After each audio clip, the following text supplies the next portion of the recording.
Como comentábamos hace un momento, la mañana de hoy lo vamos a dedicar a los tribunales de instancia. Entonces, primero vamos a la exposición de la que es la visión de la judicatura y luego en la segunda mesa tendremos la visión de los LAG y de los profesionales, de la procura y de la abogacía. Para esta primera parte, lo que sucede siempre en estas jornadas que tenemos, que no hay que presentar a las personas porque nos conocemos todos, ¿verdad?, desde hace mucho tiempo. Pero contamos, como veis, con Jaime Anta, que, pues eso, viene en el programa como presidente del Tribunal de Instancia, Santander, hoy quitando ese acto formal de la toma de posesión, presidente de la audiencia, y bueno, que hablará en la condición que le parezca oportuno. Y tenemos también a Patricia Bartolomé, su condición de presidenta del Tribunal de Instancia de Torrelavega. Nadie más indicado que ellos para darnos esta visión y para que posteriormente, bueno, pues podamos seguir con preguntas, escuchas, coloquios y todo lo que interese. Entonces, sin entretenerme más, va a hacer la exposición primero Patricia. Muchas gracias por estar aquí, Patricia, cuando quieras. Bueno, buenos días a todos. Gracias por la presentación diciendo como que somos los que sabemos de esto y vamos a hablar de ello. Y yo debo decir que se suele agradecer intervenir en este tipo de cursos, y ya vamos por el 17, porque nos permite estudiar la legislación, la jurisprudencia y poner en común nuestras experiencias. De esta manera, al final, acabamos aprendiendo todos. Entonces, si esto fuera una ponencia al uso, pues yo os tendría que hablar de todo esto, de la normativa, de la ley orgánica, las instrucciones de uno, las instrucciones de otro y tal. Pero yo debo confesar que a mí este tipo de legislación no me gusta cómo está redactada, a mí me da de entera y no soy experta en ella. Así que vamos a partir de que yo no soy experta en esto y yo lo que voy a contar es más bien mi experiencia. Y al fin y al cabo no hace falta ser experto en placas tectónicas para sufrir un tsunami. Así que voy a hablaros de mi visión. Voy a ser totalmente subjetiva, aunque también os digo que a lo largo de este año he hablado con bastante gente sobre la implementación de los tribunales de instancia y desde la perspectiva del juez hay gente que está encantada con el nuevo modelo y hay otros que no acaban de sentirse a gusto en el mismo. También os digo que a lo largo de este año, como nosotros en Cantabria fuimos los primeros, pues la gente te pregunta, ¿pero esto merece la pena todo este esfuerzo que se está haciendo? Y también os digo que ya que se va a dar la visión del juez, de los profesionales, de los letrados, de la Administración de Justicia, a mí me gustaría decir que aquí no estamos cambiando mesas, no estamos poniendo cartelería nueva, estamos cambiando el entorno laboral de unas personas que se llaman funcionarios. Y a ellos les ha supuesto un gran esfuerzo adaptarse a un nuevo entorno laboral.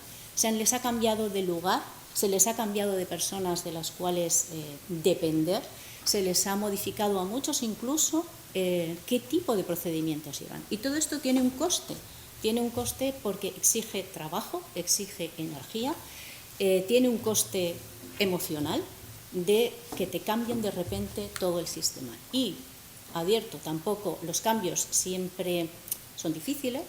En tiempos de paz los cambios cuestan y en tiempos de guerra, con la litigiosidad que tenemos, cuestan todavía más. Entonces, yo espero que alguna vez se haga alguna valoración de cómo impactan las leyes en las personas y que se vea los costes que se tienen, muchas veces costes emocionales, en la implantación de estos nuevos modelos.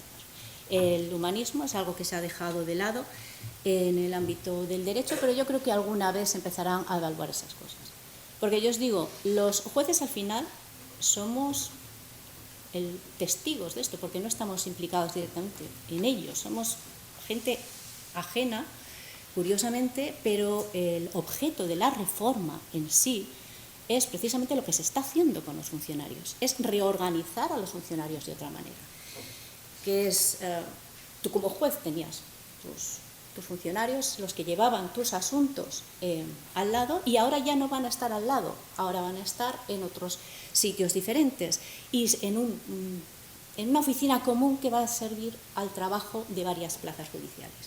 Y vosotros diréis que esto es como una audiencia provincial, tampoco pasa nada, ¿no? Varias oficinas judiciales para distintos magistrados. Lo que ocurre es que un tribunal de instancia no es un tribunal. Mira, yo pongo esto como ejemplo, que nos seguimos inhibiendo entre nosotros. A ver, mi experiencia en la audiencia es bastante limitada y yo no sé si el titular de la plaza 1 de la sección segunda se inhibe mucho a favor del titular de la plaza 2. De hecho, ni siquiera sé si se llaman plazas. Nosotros seguimos haciéndolo. ¿Por qué? Porque seguimos siendo órganos unipersonales. Lo único es que ahora somos unipersonales literales, de un juez. El resto está en una macrooficina. Y esto donde mejor se ve, y aprovecho que está aquí el compañero, es el juzgado de violencia sobre la mujer. Había un juzgado de violencia sobre la mujer y ahora la especialización solo es de una persona, el magistrado. Es decir, que en realidad el juzgado sigue existiendo en nuestras cabezas, solamente que en referencia al juez y los funcionarios en los servicios comunes. ¿Cómo se pasa de una cosa a otra? Los jueces somos, en principio, espectadores. En el siguiente sentido. A ver, para agrupar a los funcionarios, el primero está en la administración prestacional, en nuestro caso es el Gobierno de Cantabria, que es el que decide cuántos servicios comunes se crean en cada partido judicial, porque no es lo mismo en todos los sitios, quién hace la relación de puestos de trabajo, quién adjudica un puesto de trabajo a un funcionario. Y después pasa la pelota al ámbito ministerial, la elección de los letrados que dirigen el servicio común y después la Secretaría de Gobierno y los letrados se van haciendo en las distintas organizaciones. La primera en Secretaría de Gobierno haciendo un protocolo que te dice, vale, tú tienes ese servicio común, ¿cómo vamos a agrupar a la gente? Esto se ve más fácil quizá que en Santander porque al ser más pequeñito tenemos solo 2 servicios comunes. Y entonces, en este marco general, es luego el letrado director del servicio el que dice qué personas son los 4 que van a llevar monitorios y cómo se van a repartir los monitorios de 7 plazas entre esas 4 personas. Todo esto, evidentemente, lleva un trabajo de selección para determinar las personas más adecuadas para cada una de estas actividades.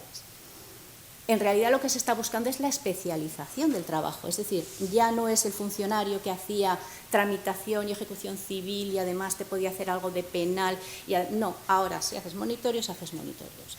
Entonces, es de una manera especializada y además, gracias a las guías procesales, los protocolos de actuación, lo que se logra es una estandarización del trabajo, es decir, los monitorios los vamos a hacer todos iguales, no dependiendo de cada una de las plazas se va a tramitar de una manera diferente. En realidad, esta especialización del trabajo es lo que se supone que va a determinar una mayor eficiencia con los mismos medios, aunque también es cierto que como todo trabajo o como toda organización de este tipo puede haber cierta alienación y cierta desmotivación porque estás haciendo todo el rato lo mismo. El que se agrupen los funcionarios en distintos que estén en distintos grupos también lleva consigo una reorganización del espacio. Nosotros dentro del edificio, evidentemente, pones junto a toda la gente que lleva el mismo tipo de asunto. ¿Por qué? Porque así se crean sinergias dentro del grupo y aprenden unos de los otros. Y si estás en un grupo que lleva lo mismo, puedes más fácilmente resolver los problemas que tengas.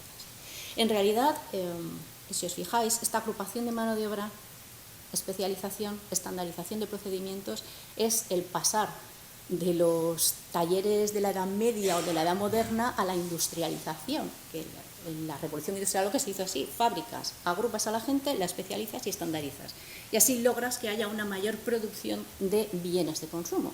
Pero claro, si llevas esto al máximo, y evidentemente eso sí que consigue una mayor efectividad. Pero si llevas al máximo dices, a ver, que no podemos estar como las fábricas del siglo XIX.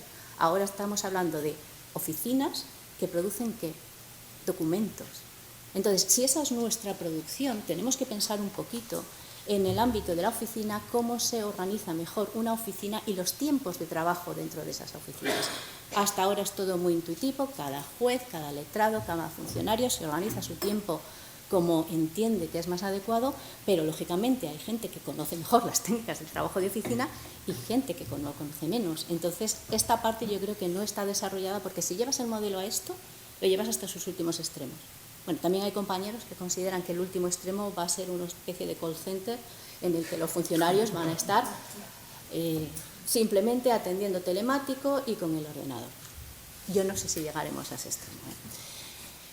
La ubicación de la gente en el espacio, en nuestras 3 plantas, significa que igual estaba en un sitio, pues va o 2 plantas más arriba o 2 plantas más abajo.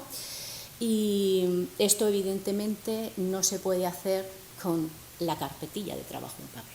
Es evidentemente, si los funcionarios están en distintas plantas, con respecto a la gente con la que trabajan, es evidente que esto solo puede funcionar si funciona el sistema procesal, de gestión procesal, y se utiliza la minuta electrónica. Yo debo decir que esto es una de las cosas a las que nos enfrentamos, porque había una implantación muy irregular de la minuta electrónica, de la utilización del sistema de gestión procesal, y es una de las cosas en las que más se ha avanzado a lo largo de este año, con mucho esfuerzo por parte de la letrada directora del Servicio Común de Tramitación, con mucho esfuerzo a los funcionarios, porque de no utilizarlo poco, hay muchos que tuvieron que aprender sobre la marcha a cómo hacerlo, y yo en esto sí que debo decir que es una de las cosas que se ha mejorado mucho. No significa papel cero, ¿vale? Porque siempre para organizarte necesitas muchas veces el papel. Esto es algo que me han comentado bastantes funcionarios, sobre todo los que llevan varias plazas. Si tú llevas 7 plazas necesitas la carpetilla, porque entre otras cosas el interfaz para ellos, los que llevan varias plazas, es un poco difícil y puedes correr el riesgo de que te vayas a meter en la plaza que no es. Toda esta reorganización, como veis, los jueces somos simplemente espectadores. Es decir, bueno, pues lo hace el Gobierno de Cantabria, lo hacen los letrados y demás. Pero luego en la realidad lo que importa son más bien las personas. Y sí que es cierto que en la medida de lo posible nos daban intervención, nos escuchaban. Había cosas como que tuviéramos 7 gestores de penal, que se respetó, porque para nosotros es muy importante, siendo unos juzgados mixtos, que la parte de penal no sufra, pero en ningún momento por todo esto. Es decir, lo siento, la jurisdicción civil está como está, podemos darla por perdida, pero la penal no se puede dar nunca jamás por perdida. Y entonces para nosotros era muy importante cada juez contar con un gestor en exclusiva que se dedicara a los asuntos de nuestra plaza. También es verdad que, por ejemplo, en la reubicación en el espacio, el Gobierno de Cantabria sí que vino, y eso me tocó más a mí, pero también intervinieron los letrados en a ver dónde creíamos nosotros que era mejor colocar una cosa o colocar otra. Es verdad que el edificio, al ser relativamente nuevo, ya estaba preparado para la nueva oficina judicial, aquella de hace 20 años, y entonces fue más fácil adaptarlo. Os he dicho que esto no se puede hacer si no nos metemos en la cabeza que el expediente es el electrónico, pero también es cierto que sigue habiendo papel, y aquí os pongo un ejemplo. Esto es del principio. Ahora yo creo que ya no he vuelto a ver esto porque progresivamente nos hemos estado adaptando. Si vuelvo la vista atrás a cómo estábamos hace un año y lo que hicimos, sí que os digo que los funcionarios son los primeros que ven las necesidades de lo que ocurre y lo que se está exigiendo de ellos. Y entonces os voy a poner algunos avisos que tuvimos que poner, porque era evidente que cuando cambias a la gente de un sitio para otro, hubo que atender solamente lo urgente, porque es que estábamos de mudanza de un sitio para otro. Luego los jueces teníamos que saber quién iba a llevar tus verbales, quién iba a llevar tus monitorios. A pesar de ser un partido judicial pequeño, no te conoces a toda la gente ni todas las caras. Así que afortunadamente esta necesidad que sentíamos los magistrados, que era un poco como 6 personajes en busca del autor, pues esto eran 7 magistrados en busca de funcionarios, para arriba, para abajo. Y ellos se dieron cuenta y entonces nos pusieron unos carteles a nosotros y también a los profesionales para que supiéramos qué llevaba cada uno. Y arriba pues el nombre. Lo sabía mejor, peor en Torlavegas, que somos muy de cartelería, ¿vale? Y aquí este gestor demuestra que en nuestra cabeza siguen siendo juzgados. Lo único es que en vez de llevar un juzgado, llevas 2 o 3 o 4 o 7, ¿vale? Como pasan algunos. También al cambiar las cosas de sitio, pues aquí que era donde estaba el antiguo juzgado número 7, venía la gente. Y entonces a mí me encantan estos carteles porque estos son muy bonitos, la verdad. Están hechos una letra preciosa. Ahora yo creo que ya no están, pero ahora le tocaba ahí estar los de penal. Entonces venía gente a preguntar cosas del 7 y dices, mira, no, aquí penal, allí civil. Entonces de una manera muy gráfica, ahora ya se ha puesto otra cartelería, pero es oficial. Pero es que lo primero que necesitas es orientar a la gente dentro del propio edificio. Como jueces, aparte de andar buscando a ver qué funcionarios tenías ahora, lo que tuvimos que hacer es una junta para retocar o reformar las normas de reparto, simplemente para darles otra explicación, otra redacción, perdón, para elegir presidencia del tribunal de instancia, porque ahora ya todos los tribunales de instancia el presidente es electivo, a diferencia de lo que ocurría anteriormente. Para sorpresa de nadie, en Torrelavega no se presentó ninguno, así que me ha tocado a mí por antigüedad en el escalafón. Yo, los que estéis aquí compañeros, si alguna vez vais a Torrelavega, de verdad que merece la pena que intentéis ser presidente. A mí es que no me gusta ni la denominación. Yo prefiero ser decana, es que es otra de esas cosas que me da un poquito de entera. Y también nos tuvimos que reunir para crear el turno específico en el que sí somos tribunal.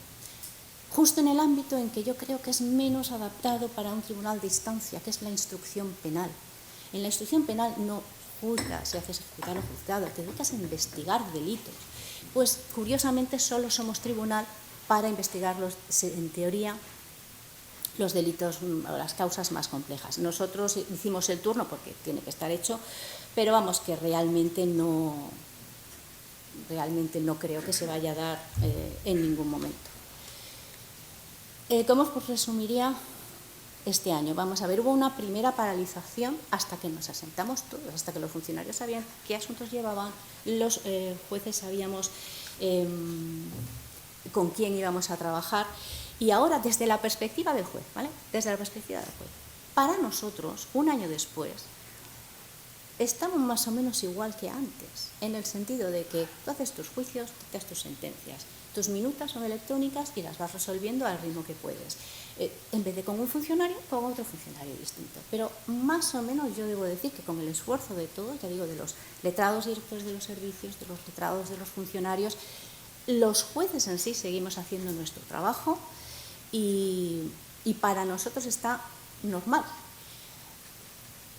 Se supone que esto es para que las cosas estén no normal como estábamos, sino mejor. Pero bueno, puedo decir que desde la perspectiva del juez sí que más o menos las cosas se han asentado.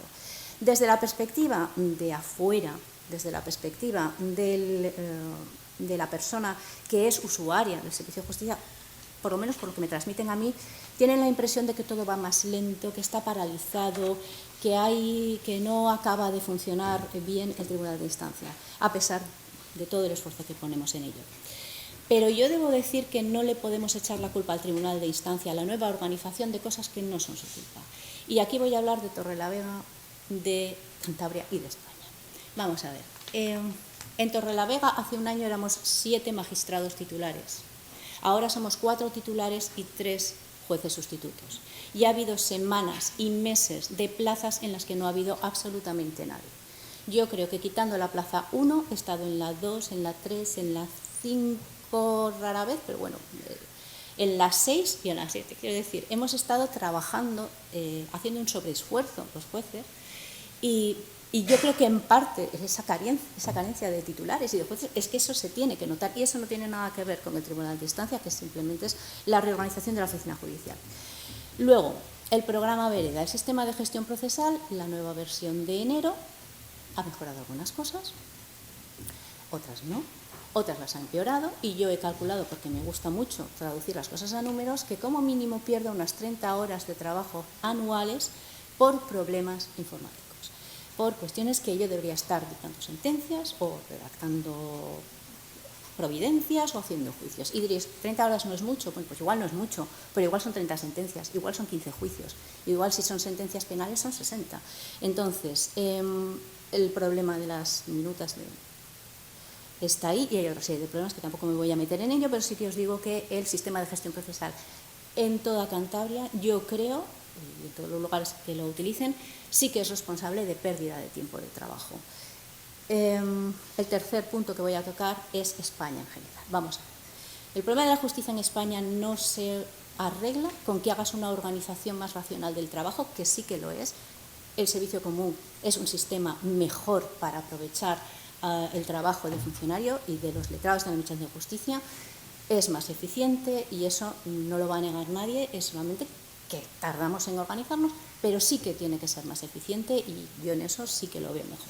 Ahora, el problema de la justicia no se arregla reorganizando a la gente. Primero, ¿cuál es, en mi opinión y desde mi perspectiva de juez, ¿vale? Que yo entiendo que otra gente puede tener otra.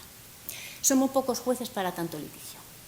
Y diréis, ¿cuántos pocos jueces? Vamos a ver. El mes pasado estuve en unas jornadas de internamientos involuntarios y de personas con discapacidad. Y había una psiquiatra quejándose de que en España eran 12 psiquiatras por cada 100.000 habitantes y que de conformidad con la organización, no lo sé. Esto viene, la organización concreta es, o los datos concretos vienen en el libro blanco de la psiquiatría. Tendrían que ser 18, ¿vale? Que eran 12 cuando tenían que ser 18. Y yo le digo, pues mira, no te quejes tanto, porque nosotros somos 11 para cada 100.000 habitantes y deberíamos ser o 18 o 22 dependiendo de los datos que tú manejes.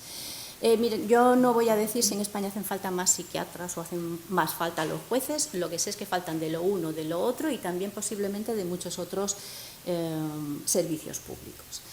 Y podemos darnos por contentos con que seamos 11, porque en el año 2003 éramos 9 por cada 100.000 habitantes. En 20 años hemos conseguido subir 2 puntos, de aquí a 70 años conseguiremos el número de jueces que hacen falta ahora.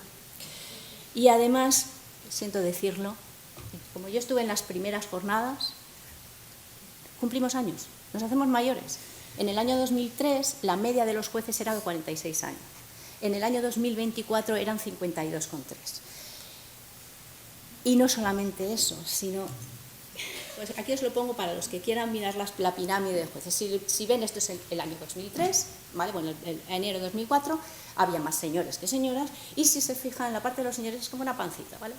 Y había un montón de gente de 70 años que yo no sé, esto, como no sean los eméritos, la verdad es que no. Año 2024, ¿qué pasa?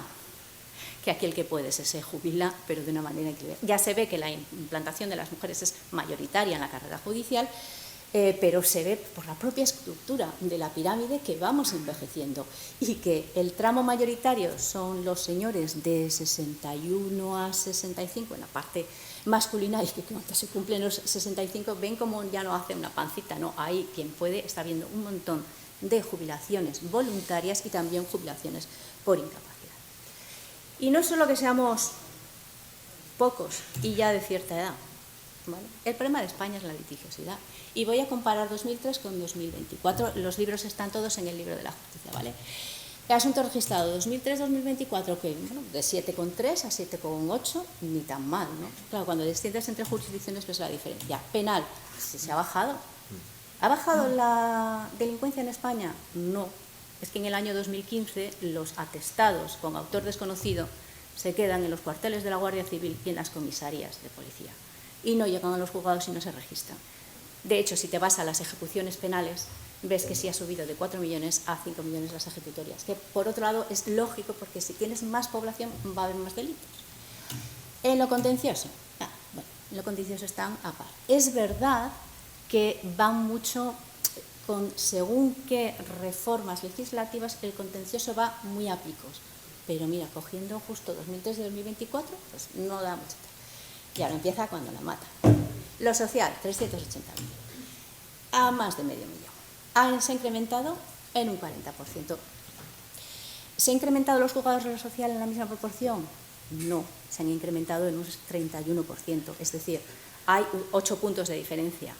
Pero es que además hablo de 2003, perdón. A ver, que los que estábamos trabajando entonces, que no era jauja, que ya estábamos retrasados, que ya era lenta la justicia.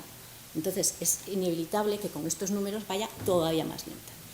Y voy a acabar mi análisis con la jurisdicción civil, que ya os digo, yo soy partidaria de cerrar la puerta y tirar la llave. Porque hemos pasado de 1,5 millones, 1,1, ¿vale? ¿A cuánto? ¿A 1,5? ¿A 2 millones? ¿A 3 millones? 3,5 millones. Se ha multiplicado por 3 la litigiosidad civil. ¿Se ha multiplicado por 3 los órganos de primera instancia? No. Incluso contando los especialistas, los de mercantil y demás, me da un 31%, igual que los social. O sea, harían falta 3 veces más que los que estábamos en 2003. Ya sé que me vais a decir, pero no en la misma litigiosidad. No, no son vicios ruinógenos, ¿vale? Es todo el incremento, además, especialmente del año 20 para ahora, por financiación al consumo, tarjetas de crédito, tarjetas revolventes, créditos al consumo, micropréstamos por Internet, y todo este número se concentra en monitorios y en juicios verbales sin vista. Entonces, ¿que no me haces 3 veces más? Vale, te lo compro, no me pongas 3 veces más jueces.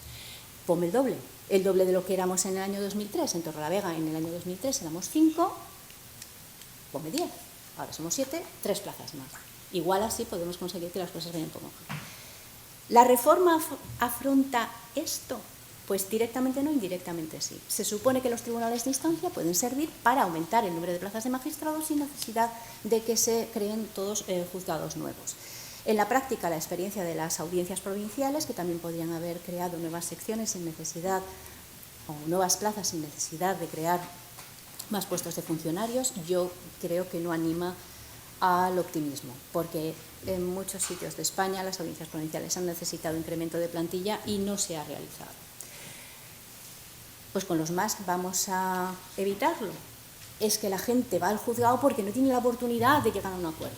De verdad, mire, el tipo de litigiosidad que es, o no quieren o no pueden llegar a un acuerdo. Entonces, por mucho que pongas los más en otro tipo de litigios, en los de siempre, en los de toda la vida, igual sí que lo conseguiríamos. Pero yo creo que con la nueva litigiosidad, los más simplemente produjeron una ralentización de la entrada en asuntos al principio, pero ahora volvemos a estar igual que el año pasado. Resumo, al final, para concluir. Yo creo que seguimos en obras, pero en el caso de los jueces, yo creo que estamos más o menos bien, que los problemas no vienen de la nueva organización, que estamos dispuestos a aprovecharlo, y para mí sí que es una organización más eficiente y tiene ventajas que podemos aprovechar, y muchos estamos aprovechándolo, pero que todavía, a pesar de que ha pasado un año, hace falta que se aposenten un poquito las cosas.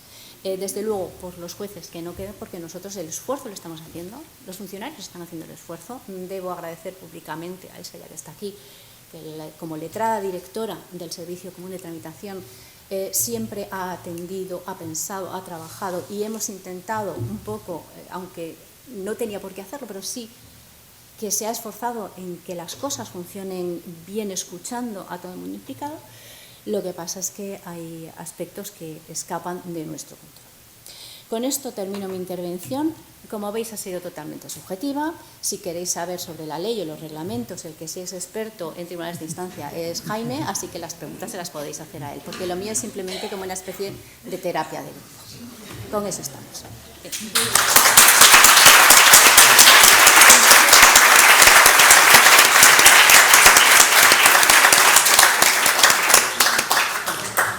Muchísimas gracias, Patricia. Vamos ahora a escuchar a Jaime y luego hacemos las...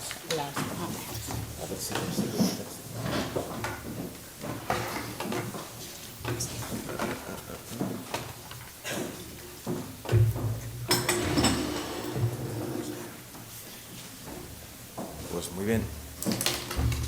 Bueno, voy a ver si consigo que me oigáis, porque yo normalmente hablo bajito y suelo no llegar. Si hay alguno que no me oye, me lo dice, ¿eh? Vamos, yo creo que ahora mismo se me oye, se me está oyendo, ¿no? Bueno, pues nada, muchas gracias a los directores por traerme aquí, en compañía de una experta, que eres tú, Patricia. Es un honor estar contigo y, bueno, intervenir en esta ponencia. Bueno, yo voy a desarrollar una ponencia un poco más teórica, dividida en 3 partes, que sería, digamos, que el contexto de organización, cómo se afronta la organización, pero desde siempre, de nuestro negociado, del Poder Judicial. Hablaré un poco de las normas, de lo que ha significado en este contexto pues la última reforma, la Ley Orgánica 1.25, que nos trae aquí, y luego me referiré, si me da tiempo, y en tercer lugar, a la incidencia en Santander. Pero antes que nada, antes has dicho, Patricia, que tú te sigues considerando decana y yo también, muy orgullosamente. No sé, no nos ha gustado a ninguno el término presidente y de hecho en los chats que tenemos los decanos nos seguimos llamando o decanos o exdecanos, no presidentes. Aunque en la última reunión que tuvimos en Granada con el ministro de Justicia, pues ha surgido la posibilidad de cambiar de nombre porque nos dijo que como estábamos capitaneando pues la reforma de la Administración de Justicia más importante de la historia, pues que éramos legendarios. Entonces estamos pensando que esta será la próxima equipación que nos va a dar el ministro. Me veo. Y entonces, pues nada, yo me veo un poco diferente de los del dibujo, pero bueno. Y luego empiezo la ponencia señalando, digamos, que el contexto en general, la Liga de la Justicia, contexto en general de la organización del Poder Judicial. Bueno, esto lo he repetido muchas veces. Hay un compañero que está aquí presente, que es mi presidente, que nos comentó hace mucho tiempo que esto solo se arregla si esto lo organiza un ingeniero de la Toyota. Y yo estoy de acuerdo, y entonces vamos a ver cómo vería, si se le ofreciera a un ingeniero de la Toyota, esto de la organización del Poder Judicial. ¿Cómo lo vería? Pues yo creo que si se le explica con detalle, pues declinaría la posibilidad de organizar esto, porque es que está organizado de una manera muy difícil. ¿Cuál es la mejor manera de organizar cualquier grupo humano? Pues la unidad de mando. En fin, esto es así. Cualquiera que sepa o conozca un poco la historia te lo dirá. La unidad de mando es muy importante. De hecho, la organización del Poder Judicial también está basada en esta idea. Lo que pasa es que hay 4 cabezas. Vamos a ir a la primera, a la administración, eso que se llama administración prestacional, que no es un nombre muy airoso, organizado con arreglo al principio de jerarquía, muy orgullosamente, y así es como funciona, con jerarquía. En segundo lugar, tenemos otra cabeza, que son los letrados de la Administración de Justicia, de nuevo organizados conforme al principio de jerarquía, porque es lo que funciona, la jerarquía.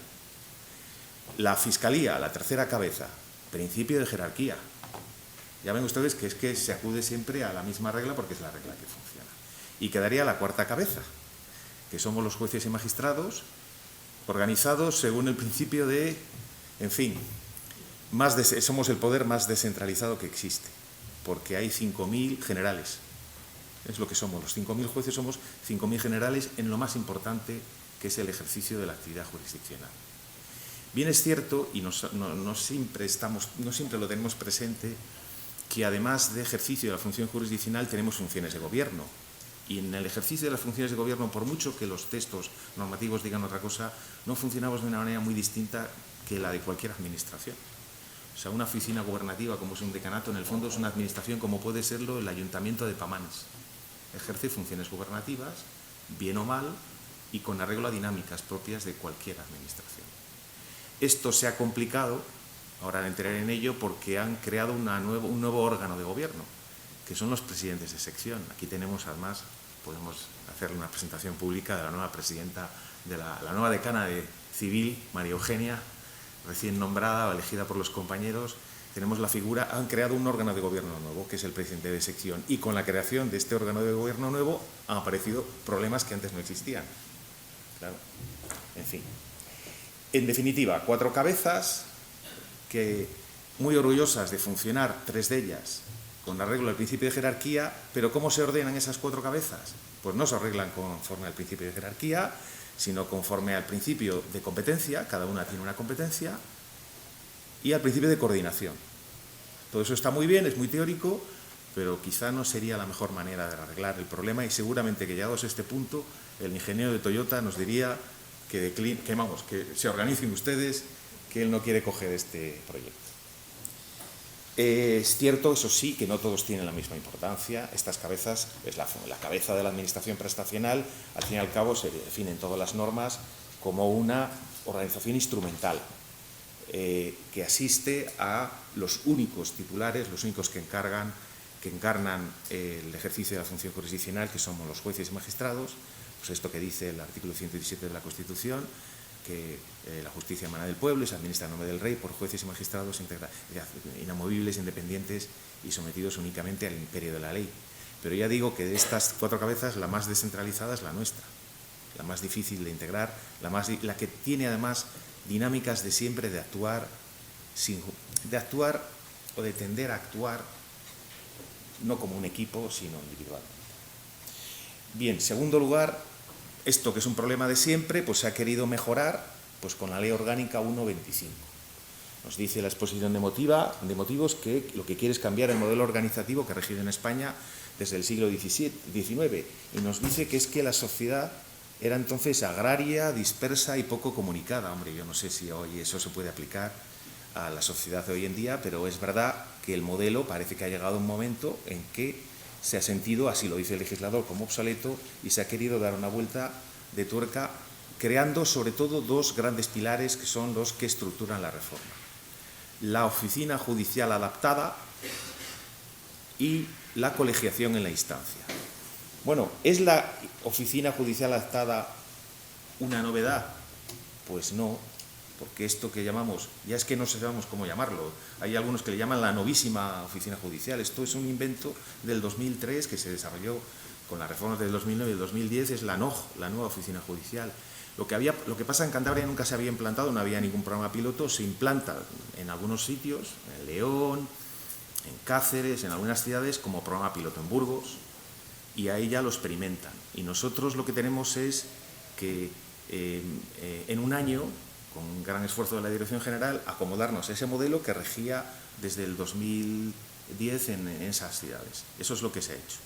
La oficina judicial adaptada o novísima oficina judicial. Los tiempos los marca la ley, marcó unos plazos, porque la disposición transitoria 38 de la ley nos dice que entró en vigor apenas a los 20 días, es decir, a inicios del 2025, pero preveía un programa escalonado en 3 fases. La fase 1 y fase 2 para las plazas con menos, las plazas no especializadas, eso afectaba a Torrelavega y a los demás partidos judiciales de fuera de la provincia, y la llamada fase 3 y también llamada fase de acoplamiento empezó el 31 de diciembre de 2025 en Santander. Es decir, que llevamos 6 meses de experiencia desde el 31 de diciembre de 2025 de esa entrada en novísima oficina judicial. ¿Qué características tiene teóricas? Haré solamente unos pocos apuntes. Esta nueva apuesta del legislador. Vamos a ver, en primer lugar, la colegiación en esencia es una colegiación en la organización. No nos confundamos. Existe la posibilidad, pero es básicamente adventicia, de la colegiación en la decisión.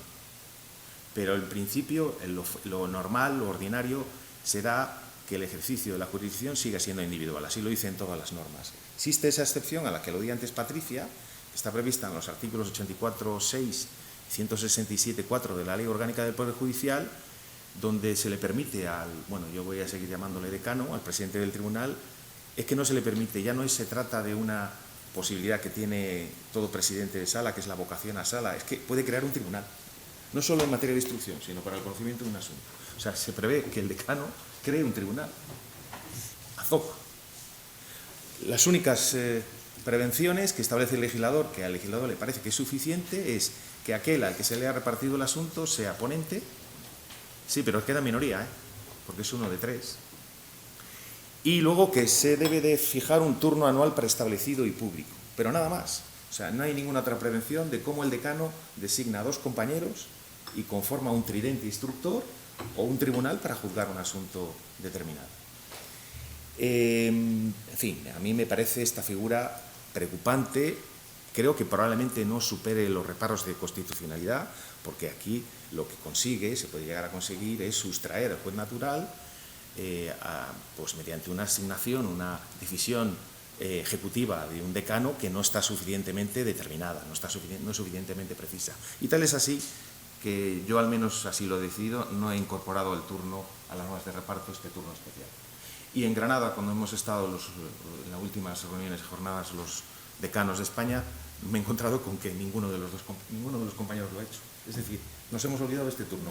Es tan poco lo que nos gusta que no lo hemos llegado a incorporar y es necesario que esté en el turno anual. Nadie nos ha dicho nada. Es decir, bueno, me parece una figura que tiene reparos de inconstitucionalidad, porque se salta al juez predeterminado por la ley. ¿Qué? Vamos a ver, que me puedo imaginar, no me estoy inventando nada extraño, que me puedo imaginar un asunto que incide, que importa al gobierno de turno y el decano elige libremente a los dos compañeros que hacen mayoría en el tridente instructor o aquel tribunal que tiene que juzgar el asunto. Yo creo que es fácil ver el peligro de esta figura. Pero bueno, aparte de esto, el ejercicio de la función jurisdiccional sigue siendo individual, no es colegiado. O sea, es una organización colegiada, no es una decisión colegiada. No es un tribunal, en realidad, el tribunal de instancia. Vale. Segundo apunte, la flexibilidad.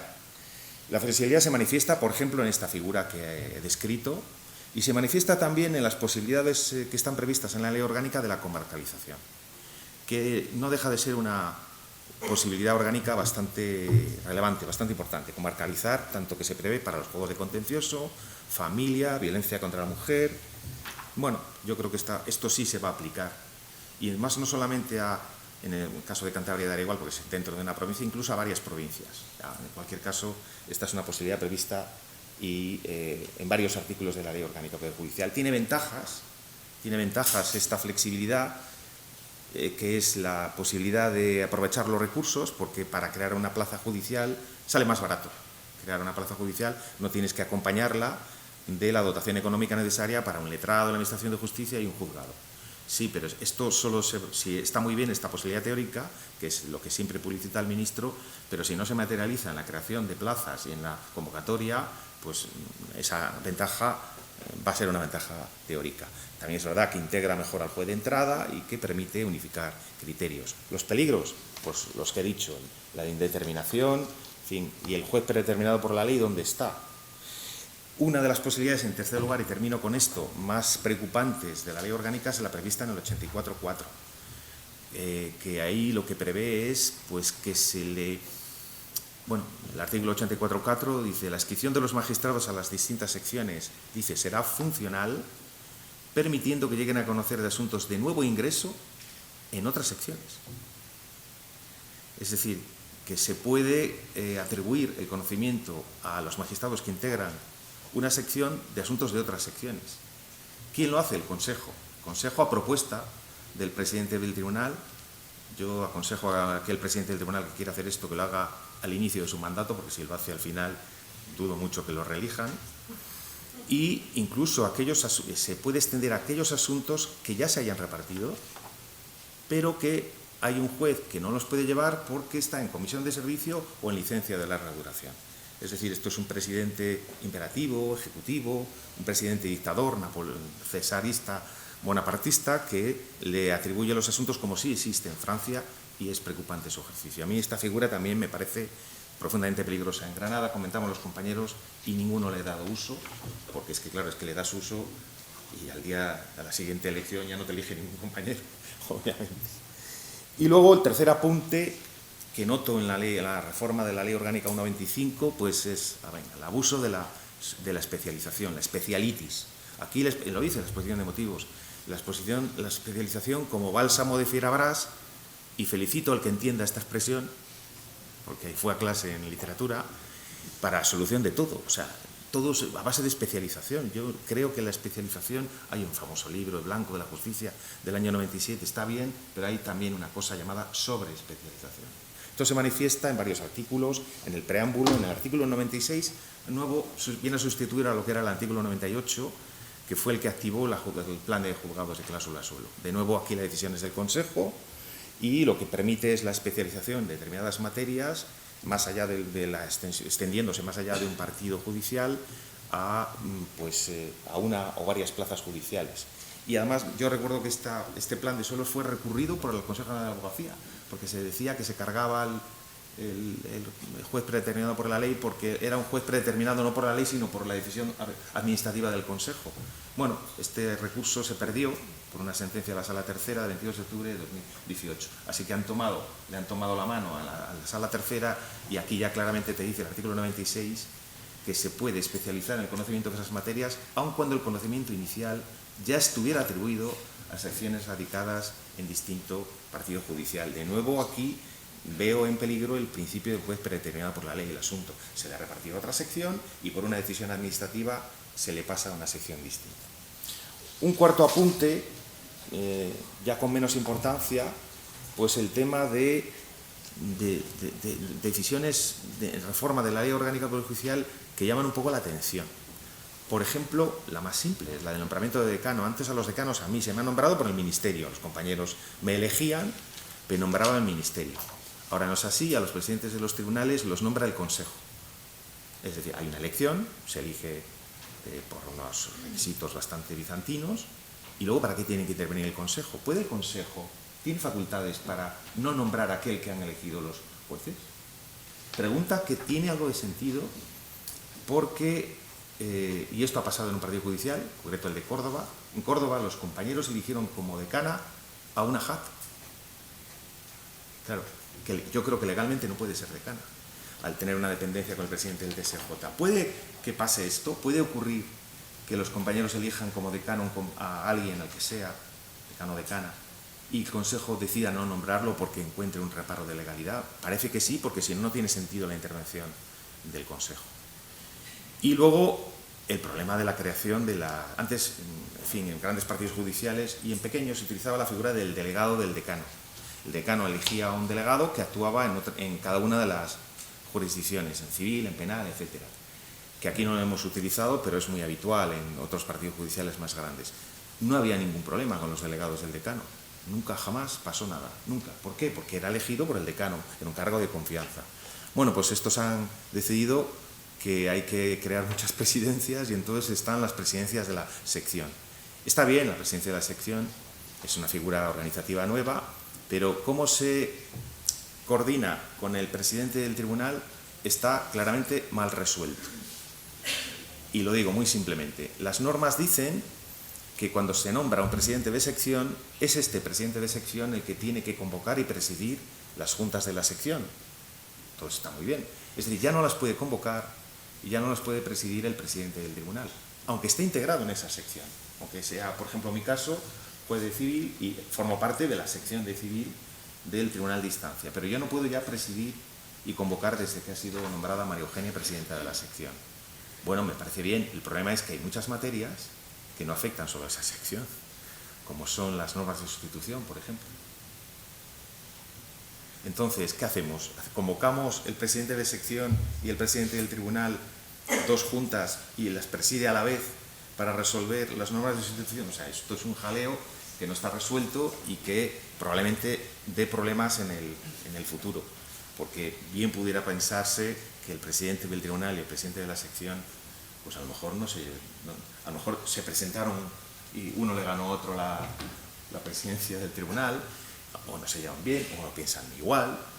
Lo único que dice la ley es que el presidente de sección actúa bajo la dirección del presidente del tribunal. A mí todas estas versiones de dirección y de coordinación, yo lo que veo son problemas.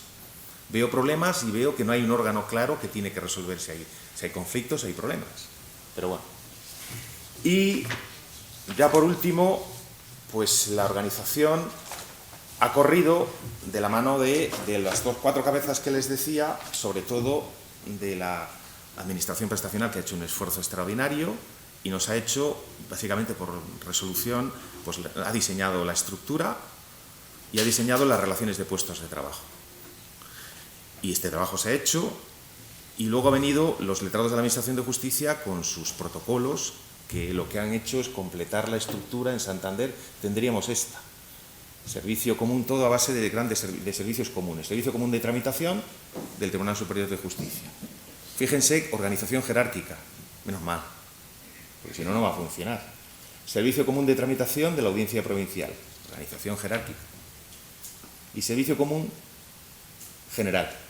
Servicio común general que ahora sirve tanto a la Audiencia Provincial, al Tribunal Superior de Justicia y a lo que era y a lo que es el Tribunal de Instancia. Es decir, que son 99 funcionarios en Santander. Aquí lo tenemos. Luego estaría el Servicio Común de Tramitación del Tribunal de Instancia, que son 148, que se subdivide en áreas, equipos, todo jerárquico. Y el Servicio Común de Ejecución, que son 99 funcionarios. Es decir, 5 grandes servicios comunes. el del TSJ, el de la audiencia, el general, como un general que sirve a todos, el de tramitación del tribunal de instancia y el servicio común de ejecución. Vale, ¿esto cómo se ha organizado? Pues lo que se ha hecho, yo creo que con buen juicio, es adaptarse a cada una de las jurisdicciones. Básicamente existen tres grandes posibilidades. Porque a pesar de lo que dicen todas las normas que hay por aquí, cuando nos reunimos en Granada, pues es un reino de taifas y cada sitio ha hecho una cosa. Yo no sé qué ha pasado con los secretarios de gobierno porque cada sitio una cosa distinta. Por ejemplo, en Murcia, que es territorio ministerio, han optado por hacer equipos de trabajo que son las viejas UPA de toda la vida, que son los juzgados, para que nos entendamos. Cada juez tiene su equipo de trabajo, esa es digamos que la fórmula más extrema, que son 3 funcionarios que además eligen en el sentido de que la directora o director del Servicio Común de Tramitación le elige los funcionarios y el juez puede decir, este no me vale, la bola negra, puede tirar una bola negra y hasta que estés a gusto, pues tú tienes tu equipo. Pero ese equipo es un equipo de tramitación. Ese equipo tramita, es en el fondo una UPAD que legalmente han desaparecido, pero bueno, es lo que se ha hecho. Esta sería la fórmula más extrema, que tú tienes un equipo de trabajo. A tu equipo, tu juzgado, tu UPAD. Vale. Otra fórmula extrema en el sentido opuesto es servicios comunes generales y tú no tienes ningún funcionario de referencia. Esta es otra posibilidad, que hay partidos judiciales donde se ha hecho así. No hay funcionarios de referencia, tú te entiendes con un servicio común general. Y la una tercera solución intermedia es funcionarios de enlace. Hay un equipo de funcionarios que lo que hacen no tramitan para ti, sino que lo que hacen es enlazar de alguna manera. Esto va sujeto a distintas definiciones. Son quienes hacen la interlocución, cuidan de la dación de cuenta de quienes realmente tramitan, que son los servicios comunes generales, con relación al juez. Básicamente existen estos 3 grandes modelos, sí. Y luego, ¿qué opinan los jueces de esto? Pues lo que yo creo es que hay jueces que les gusta el primer sistema, hay jueces que les gusta el extremo del otro lado y hay jueces que les gusta la solución intermedia. Hay jueces que prefieren, básicamente esto se vio muy claro cuando nos reuníamos en Granada, hay jueces que dicen, yo no quiero saber nada de ningún funcionario, no quiero tener interlocución con ningún funcionario, yo mi minuta electrónica en mi cueva y se acabó. Y si no funciona no es mi responsabilidad. Primera opción. Segunda opción, no, yo quiero tener 3 funcionarios de confianza que elija yo y que esté yo hablando con ellos y no quiero con minuta electrónica, sino hablar con ellos constantemente y tener una interlocución. Vale. Y hay otros que, en el fondo, que sería mi caso, que es que no sé muy bien qué es lo que quiero, la verdad. No lo tengo claro. Bueno, lo que funcione. Creo que somos la mayoría, que nos hemos acostumbrado, en civil, a la minuta electrónica. Que esta es la segunda pieza clave. Más allá de lo que te dicen las normas, la clave es el expediente judicial electrónico y la minuta electrónica. Nosotros que tenemos que trabajar con un servicio común de ejecución, de tramitación, que se ha ubicado en otro edificio, está en el convento, nosotros estamos en el edificio nuevo, pues lo que haces es te tiras de minuta electrónica. De igual manera que en los sitios donde, en Burgos, en León, en Murcia, donde se implantó la nueva oficina judicial, donde cobró una enorme importancia el UPAZ. La UPAZ era tu defensa. ¿Por qué? Porque se llegó a la conclusión de que solo se respondía de aquel asunto que llegara a la UPAZ. Antes de llegar a la UPAZ, tú no respondías, no tenías deber de inspección, no tenías que ocuparte, no tenías que sentirte concernido por ello. Esto además se llegó a escribir en una instrucción del Consejo, la 2/2000. Pues ahora la defensa del juez es la minuta electrónica. Si no te han dado nada por minuta electrónica, tú no respondes. Respondes a partir de que te llegue la minuta electrónica, lo que hace que tenga una importancia esencial el expediente judicial electrónico. En fin, a todo esto se intentó poner un poco de orden con las famosas instrucciones. Y yo creo que más que orden han generado más bien, han sido positivas, pero han generado muchas dudas. Cuando se implantaron los tribunales de la nueva oficina judicial, se dictaron unas instrucciones llamadas instrucciones gemelas. O sea, el Ministerio el Consejo dictaron dos instrucciones iguales. Claro, máxima coordinación, porque la instrucción decía, la del Consejo y la del Ministerio decían lo mismo. En el verano del año pasado nos hemos encontrado con dos instrucciones del Consejo, la 1.25 y 2.25, sobre coordinación, la 1, y sobre inspección y dirección, la 2, de 23 de junio del 2025, y 3 días después, del 26 de junio, otra de la Secretaría General del Ministerio de Justicia, que a mí me gustaría que fueran coincidentes, pero es que no hago más que leerlas y veo que hay muchas diferencias. No coincide. Vale. Y este es el principal, y estoy terminando, problema que yo le veo. Veo sobre todo dos problemas. Los problemas que estoy explicando de que bueno, no está claro qué es lo que hay que hacer. Pongo un ejemplo de las diferencias entre las instrucciones del Consejo y las de la Secretaría General, las del Ministerio. La instrucción 2.25 sobre dirección e inspección se basa en una interpretación del artículo 165, según la cual se recupera la función de dirección e inspección que se tenía antes de la reforma de la NOJ. Lo dice claramente. Dice: se produce una recuperación de las facultades de dirección e inspección de todos los asuntos. Antes de la reforma del 2009, el artículo 165 decía que el juez tiene llegó a decir superior, y luego quitó esto de superior, que era un poco humillante, y de dirección e inspección de todos los servicios y asuntos.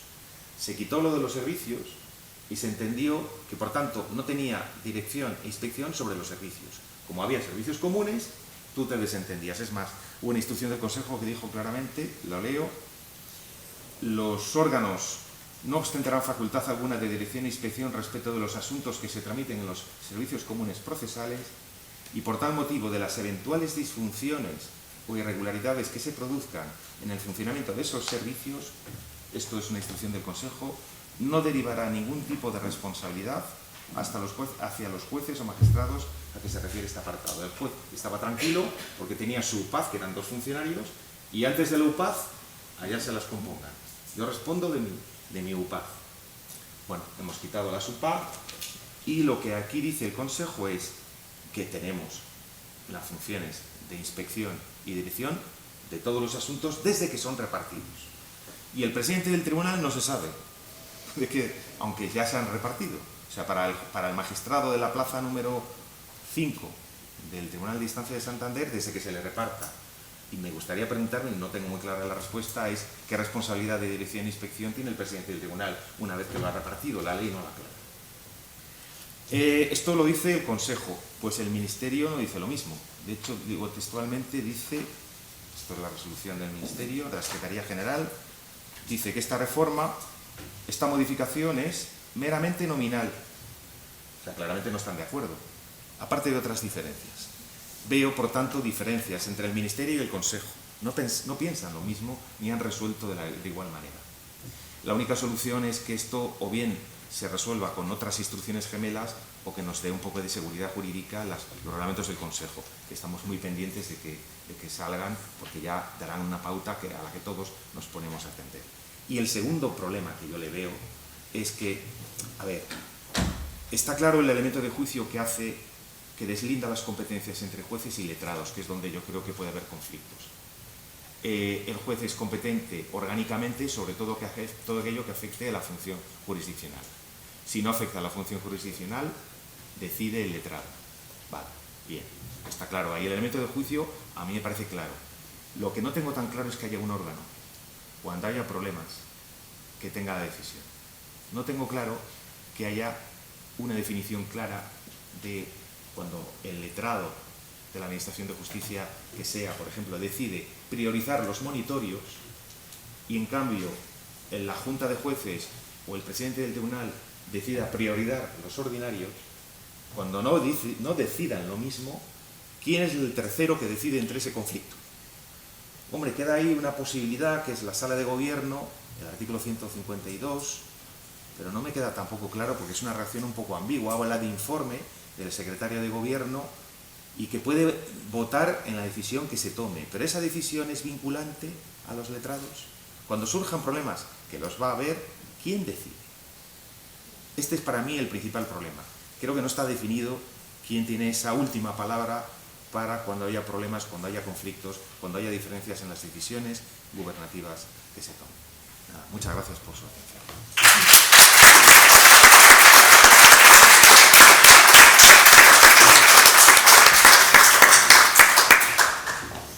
Muchas gracias, Jaime. Bueno, hemos visto que en este tratamiento desde la judicatura de los tribunales de instancia, Patricia se ha centrado, así lo ha manifestado, quería centrarse en la parte práctica y sobre todo en el impacto para el funcionariado. De ahí se ha ido partiendo por considerar que era el impacto más directo y en cuanto a la especialización en cada caso y la estandarización del trabajo. Ha hablado también de la situación de los jueces, ya propiamente dicha, y nos ha venido en cuanto a la manifestación sobre la ley a decir que bien, que podría tener un efecto positivo en cuanto a los objetivos pretendidos, no con el tiempo. Si bien también nos ha dado el dato de dónde estamos hoy y lo que hay que solucionar si queremos llegar a ese futuro que se presenta, tanto en cuanto hay pocos jueces, en cuanto a la media de edad que nos va hablando para un futuro de qué va a pasar y la litigiosidad que ya nos hemos ido al orden jurisdiccional civil con unas cifras elevadísimas. Por parte de Jaime se nos ha situado en el contexto de la organización. Hemos visto cómo se hablaba de la unidad de mando, de cómo se establecían las jerarquías, se ha hablado igualmente de las normas y de unas figuras que efectivamente han dado mucho que hablar. Yo creo que en este momento, fíjate, más que el tema de la especialización, probablemente el de la comarcalización, que ha sido en determinadas materias muy cuestionadas. E igualmente la reforma de la ley orgánica que tenía aspectos también cuestionables. Nos ha hablado de la figura de la minuta electrónica y de las instrucciones y nos habla de dos problemas que ve vigente, ¿no?, en el supuesto de diferencias, quién va a resolver y el supuesto de que tampoco está muy claro lo que hay que hacer. Nos ha venido a decir lo que decía Ortega y Gasset, ¿no?, que no sabemos lo que nos pasa y eso es lo que nos pasa. Bueno, pues parece que estamos aquí un poco ubicados. Bueno, pues con esta base que nos han ofrecido, si os parece, empezamos con los comentarios de los temas que estiméis oportunos. ¿Quién tiene la palabra? Bueno, pues me arranco yo solo por el hecho así, ¿no?, de animar. Con lo que te decía el tema de la comarcalización y lo que se ha cuestionado, poniendo el ejemplo de violencia de género. Esto, que es el planteamiento que se hace para cuestionarlo, esto no supone el alejar al ciudadano de la asistencia del propio órgano jurisdiccional en materias que debía suceder lo contrario, el dar esta solución, o tú crees que por la configuración que se hace, por el momento que estamos viviendo, que ya estamos viendo una transformación digital, esto podía tener menos importancia, o hay en materias que sí lo tienen? A ver, bueno, el alejamiento es el precio que se paga. Que es que cuando estás ante sistemas complejos, si buscas mejorar una de las facetas, vas a perder por otro lado. Entonces, ¿qué faceta se quiere priorizar? La especialización. Que bueno, a mí, bueno, yo tampoco quiero. La especialización es lo que justifica la comarcalización. Se quiere que un juez especialista en violencia contra la mujer se prefiere al juez que está más cerca de la víctima. ¿Sí? Es que o ganas por un lado o pierdes por otro. O sea, tienes que tomar una decisión, no puedes soplar y sorber a la vez. Yeah. Es que, a ver, es una decisión difícil, porque es difícil que... A ver, es difícil saber cuál es el entorno más adecuado para ese tipo de situaciones. De todos modos, tenemos una especialización en mercantil, es decir, que la gente que está ahí en Correpoco o donde sea, que fue mi partido judicial, pues cuando tiene un asunto mercantil se viene a la capital. Es decir, que tenemos una especialización de contencioso, lo mismo, también no se vienen a... No hay un juzgado de lo contencioso, aunque debería, en los corrales de Huelva. Es decir, bueno, y todo va en las últimas... Creo que el legislador está obsesionado por la especialización y parece la fórmula con la que lo quiere resolver todo. La comarcalización es el paso siguiente, que el juez de violencia contra la mujer de la capital pues conozca de esa materia, aunque suceda en el partido judicial de San Antonio. Bueno, no sé, yo es que no sé cuál de las es la mejor decisión. Si te inclinas por la especialización esa y si no, pues que conozca el partido judicial más cercano. ¿Qué más Qué aburrido es el derecho orgánico, ¿eh? Sí, sí. A mí sí me gustaría leer... que diga esa. Yo te quería comentar, Jaime, en esa disyuntiva que decías de a qué se da prioridad, a lo que diga el letrado director, a lo que diga la Junta de Jueces.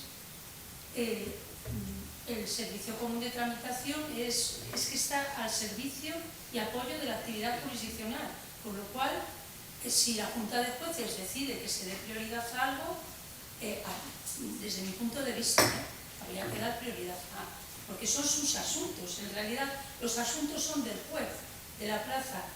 También te digo que a veces llegan al juzgado, de vez en cuando llegan papelitos del Consejo dirigidos al presidente y a la letrada directora de que en determinadas plazas no se dé prioridad, sino que se dé trámite, que se dé aire a ciertos procedimientos que están atascados, que haya menos pendencia de monitorios, de ejecuciones de escritos, y es el Consejo, y lo cumplimos, además sin plantearte nada. Entonces yo en eso no veo un problema a la hora de que pueda haber un roce, una fricción. Porque está claro que los asuntos y la estadística que hacemos nosotros va al Consejo, que es el gobierno de los jueces. Yo me alegro mucho de escucharte y celebro mucho oír tu posición. No, estoy muy contento de escucharte porque es una buena actitud para que no haya problemas. Lo que pasa es que esto no es para Torlavega ni para Santander, es para toda España. Y entonces creo que tenemos que perder la ingenuidad. Va a haber conflictos. Va a haber letrados directores que decidan una cosa que los jueces no quieran. Los jueces de esa plaza. Va a haber conflictos, seguro. O sea, esto es muy fácil de pensar. Y me gustaría que estuviera claramente definido el órgano que tiene competencia para decidir ese conflicto y no lo veo claro. Ese es el problema que yo veo. Aquí, desde luego, no está habiendo ningún problema porque está habiendo máxima colaboración, coordinación en Santander, entre las tres directoras. Hemos hecho, además, con Carmen, he hecho un instrumento de coordinación, nos hemos puesto de acuerdo, he llevado a todas las juntas, todo el mundo está de acuerdo y ha habido cero problemas. Pero claro, esto no es solo para aquí, hay más partidos judiciales donde puede haberlos. Y yo seguro que los habrá, los va a haber seguro. Sí, pero era solamente en relación con lo que había comentado con el tema de la violencia sobre la mujer. Está bien la comarcalización y la especialización y la forma de que no se pierda la cercanía con, por ejemplo, la víctima, son los medios telemáticos. En las oficinas municipales se está haciendo un esfuerzo para que puedan tener esos medios telemáticos. Y yo creo que la víctima no tiene por qué ir a Santander, puede estar así. Como anécdota, en estas muchas plazas en las que estamos la gente de Torlavega, también estamos a veces en Reynosa San Vicente, porque no hay gente. Y yo he hecho una orden de protección estando la persona detenida y la víctima en San Vicente, y yo en Torlavega, porque era donde estaba. Entonces, esa forma de actuar yo creo que reservaría las dos cosas, o respetaría las dos cosas, una la especialización y otra por los medios telemáticos, que la víctima no tenga que irse. No es ideal igual, pero sí que puede conciliar las dos cosas.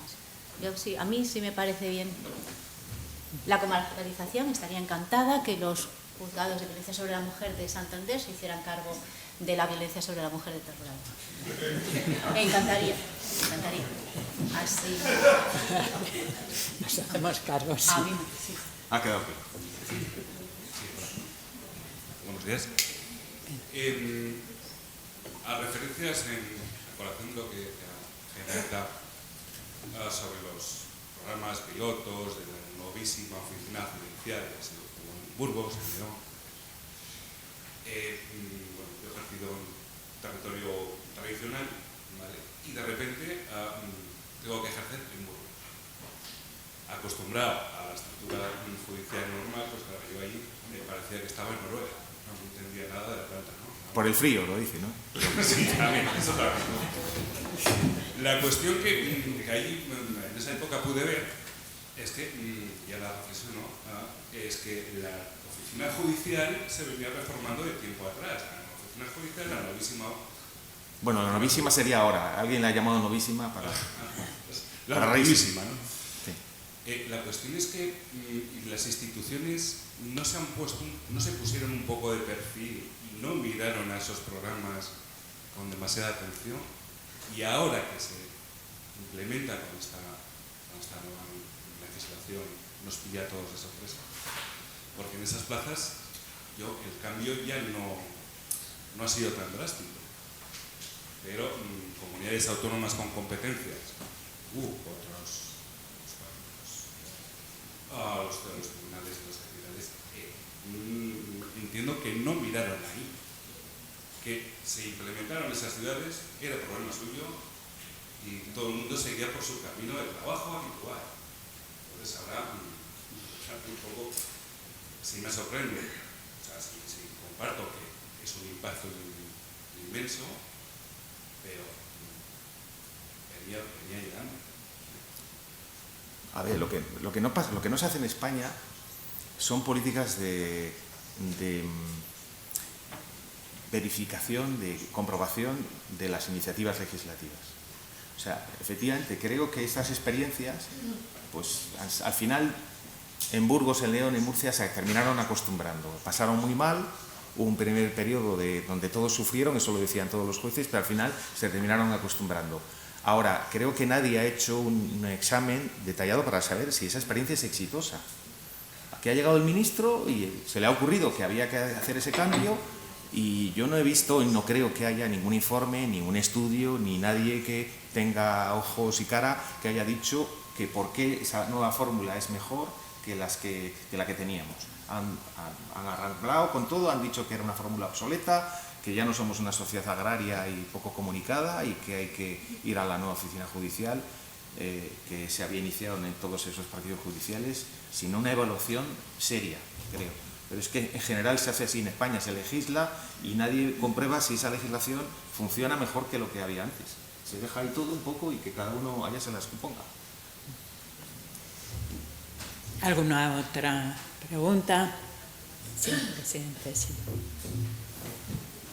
¿Me escucha, no? Sí. Bueno, respecto a la comarcalización, sí tiene sentido siempre y cuando la comarcalización conlleve buenos servicios. Claro, si tú lo que se trata únicamente es de trasladar personas a un lugar a otro, pues eso no tiene mucha lógica, porque al final la asistencia va a ser mala, seguir siendo mala. En un lugar donde lo concentras va a ser mala. Vamos a poner, por ejemplo, que aquí dividimos en 3 zonas, ¿no? La atención a la violencia sobre la mujer. No hablamos de la comarcalización para la violencia sobre la mujer, pero puede haber otros casos. Lo importante es que esas 3 zonas estén bien dotadas de servicios y no haya solo una asistencia a la víctima en una oficina solo en Santander. Funcionamos mal, ¿no? O sea, que no es tan relevante tanto el lugar donde colocamos el centro de operaciones, sino qué asistencia hay en ese centro de operaciones. Eso tiene que estar bien dotado. Por eso, sí, hay que mirar un poco los números de los juzgados, porque uno puede ayudar al otro, pero sobre todo lo que hay que mirar, yo creo, ¿no? es en esa perspectiva. Segundo, en cuanto a la oficina, es decir, esto es un instrumento, como ha comentado Jaime, bastante raro como se ha diseñado, ¿no? Pero es también nuestro diseño orgánico y luego tiene algo que ver también con el diseño de descentralización territorial que hay en España. Es decir, en Francia esto no pasa, ni se les ocurre, porque España es un país centralizado, Francia es un país centralizado, profundamente centralizado, porque si no, no existiría Francia, ¿no? Desde la Revolución Francesa y desde los primeros tiempos de Napoleón. Y bueno, lo nuestro es descentralizado. Y entonces interviene el Ministerio de Justicia en las comunidades donde no se ha transferido, a comunidades autónomas problemas en los lugares donde se ha transferido, tenemos un juez, tenemos un letrado, queremos darle las oficinas y los servicios comunes a los letrados, queremos que el juez siga manteniendo la dirección de los asuntos. Entonces, claro que hace falta un ingeniero de la Toyota. Claro, porque esto es muy difícil. Es que es muy difícil que funcione bien. Es muy difícil. Luego hemos tenido la gran idea de sustituir hasta los nombres y cuando podíamos mantener el juzgador de paz, pues ahora le llamamos oficina de justicia de los municipios. Y cuando llamábamos al juez decano, el juez decano tiene que ser el presidente del tribunal de instancia, los juzgados tampoco tendría que haber cambio de nombre. O sea, a lo mejor había que haber hecho una reforma de la oficina para que sirviera todo, ¿no? Luego hay en fin, ya está hecho, hay que cumplirlo, pero es difícil. Ahora el mecanismo de cómo se solucionan los conflictos son muy difíciles. Y estos son temas internos, pero les afecta a todos. Porque van a ver de repente que hay una cosa que no está funcionando y que no es fácil solucionar, ¿no? Porque al final el funcionamiento de la oficina está diseñado a través de la administración, con los RPTs, pero la forma de funcionar depende de una estructura que es la de los letrados de administración de justicia, empezando por el secretario de administración de justicia, luego el secretario de gobierno y luego los letrados directores de los servicios. Entonces la gran cuestión es que si esos protocolos de actuación quizás no convengan, porque la práctica demuestra que no son apropiados, ¿quién los cambia? Cuando el que los ha redactado no los quiere cambiar. Esta es la pregunta final. Entonces hay que ver ahí cómo se convence. Entonces lo normal es la buena interlocución y la buena relación y conocer exactamente bien qué hay detrás, qué es la tripa, es decir, cuáles son los números, qué nos están diciendo, oír a la gente, oír a los profesionales, que son los que al final van y sufren también, en cierto modo, todo este desaguisado, ¿no? Entonces, claro, a nadie se le ocurre que un consejo de administración del Banco de Santander no puede intervenir en las oficinas de los pueblos de Galicia, porque si quiere interviene. ¿Cómo no va a intervenir? Pero en la justicia pasa esto, en cierto modo. Entonces, esa norma que existe, de que prevista en la órgano de competencia, como facultades de competencia de la sala de gobierno, está diseñada de tal manera que no la entiende nadie. O sea, está redactada expresamente de forma confusa. Porque en el fondo el presidente del tribunal de instancia y la junta de jueces pueden poner de manifiesto orgánicamente que hay servicios comunes que no están funcionando y que tienen anomalías en su funcionamiento. Entonces, cuando parece que lo ponen en conocimiento del presidente del tribunal de instancia, porque dice la ley que el presidente del tribunal de instancia lo pueda poner en conocimiento de la sala de gobierno, llega a la sala de gobierno y no le da una competencia clara que diga, resuelve, como antes existía, resuelve la anomalía indicando lo que hay que hacer, aunque se equivoque. Es un sistema un poco jerárquico, orgánico. Y ahora no está tan claro. Yo creo que sí que se podría entender que la sala de gobierno tiene que tener una participación decisiva, porque en ese artículo que habla de la sala de gobierno puede pedir informe al secretario de gobierno o el secretario de gobierno hacerlo de oficio sobre el funcionamiento de las oficinas o los letrados, al final dice que el secretario de gobierno votará la decisión. Por tanto, conlleva una decisión. Se está pensando que hay una decisión, pero redactado de esa manera. Posiblemente nunca se llegue a ese extremo, pero a veces si hay que llegar, se llega. ¿Para qué llegar? No es nada fácil, Joaquín lo sabe porque lo conoce bien, y esto viene dado por la división entre la dirección e inspección de los asuntos y la coordinación y dirección de los servicios. Y ahí está la gran. Sí, Joaquín. Bueno, yo creo que también lo que decía Jaime de la terminología es una de las claves de esta reforma, porque nos lo hemos encontrado nosotros en la Dirección General en su momento cuando tuvimos que hacer la cartelería. Por un lado está la organización judicial con sus denominaciones, que son el tribunal de instancia con sus secciones distintas, y por otro lado está la oficina judicial, que se divide en servicios comunes, áreas y equipos. Claro, antes todos veíamos que juzgado de primera instancia número 1, pues estaba ahí el juez, estaba ahí todo, estaba la oficina. Ahora va por separado. Y claro, la primera sorpresa, por ejemplo, nos ocurrió cuando vimos la página web del Consejo General del Poder Judicial, en la que las direcciones y teléfonos hacía referencia a la plaza judicial número 1, número 2, etc. O sea, había cambiado, donde antes ponía juzgado de administración número 1, había puesto plaza de instancia número 1. Claro, no es así, porque quien llame a ese teléfono no sabe si el funcionario que le va a responder pues está llevando los monitores, está llevando verbales, está llevando ejecuciones. Entonces, por un lado, esa dificultad que había de comprensión del sistema se ha incrementado con esa diferenciación entre la terminología del ámbito judicial pura y duro con la terminología de lo que es la oficina judicial.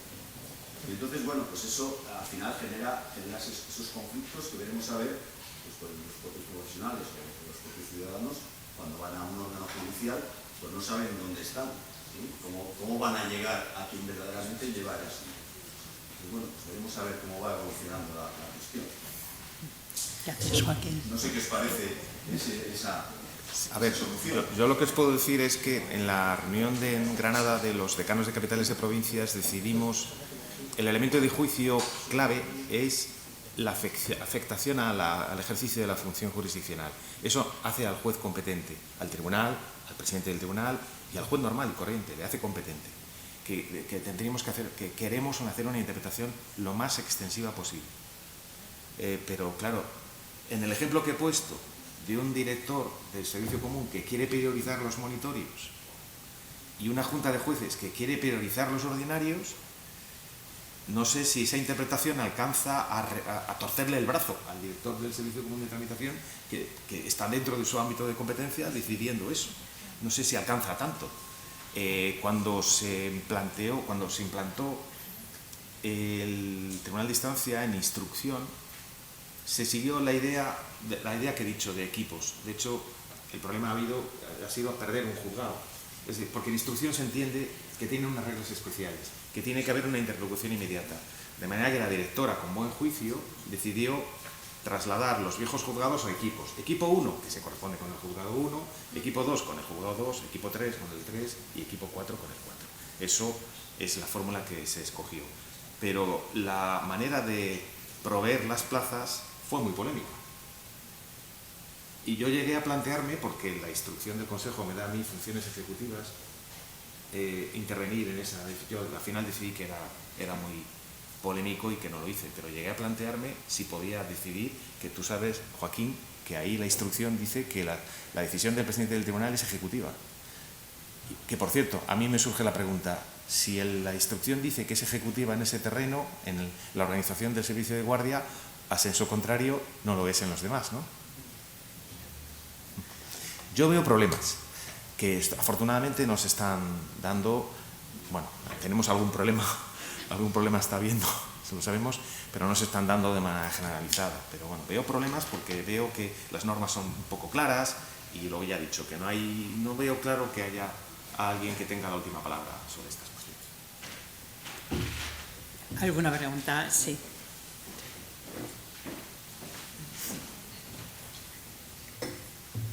Igual también se queda el micrófono Lara, porque hemos estado aquí comentando.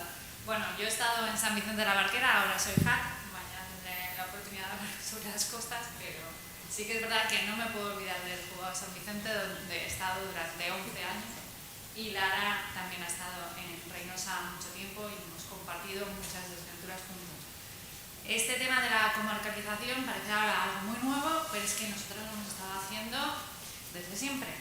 Los 11 años que he estado en San Vicente de la Barquera nos hemos sustituido como juzgados únicos o juzgados de San Vicente de Reynosa, que parece poco, pero es que son muchos días durante el año. Y al principio ni siquiera teníamos el sistema de videoconferencia que funcionase adecuadamente, porque si elegías hacer la orden de protección con Reynosa, a su vez no te podías conectar con el fiscal que estaba en Torrelavega. Entonces estos problemas existen. Para mí la comarcalización es la manera de abarcar ya la solución definitiva, porque de lo que se trata no es tanto de darnos a nosotros una solución de sustitución, sino de atender verdaderamente a la víctima. Y el problema es dónde está la oficina de atención a la víctima. Y yo creo que ese tipo de atención es difícil que se dé de manera adecuada, de manera telemática. Igual hay que optar por que la víctima se traslade, y se traslade quizás a Torrelavega y hacer una comarcalización allí. O sea, no solo no me lo vas a quitar, sino que encima me vas a dar. A ver, en el fondo es el partido judicial que tiene más recursos. A ver, al final es que la víctima necesita un acompañamiento continuo y la asistencia telemática